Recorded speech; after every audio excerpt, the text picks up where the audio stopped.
Hello guys, in this video I am going to show you how to enable the new contacts feature in the Telegram application, meaning that you will receive a notification when one of your contacts becomes available in the Telegram application.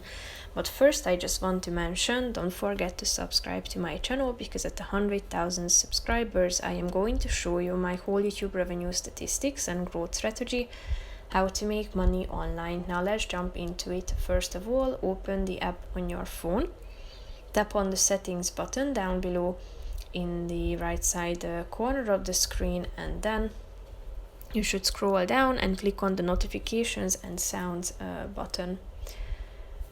Here you should scroll down again to the new contacts feature that can be enabled by tapping on this button on the right side of the screen in order to receive a push notification each time and one of your contacts becomes available on the Telegram application. If you want to disable it, just tap on the same button again. So that's pretty much it for this video, guys. See you in the next one. Bye bye.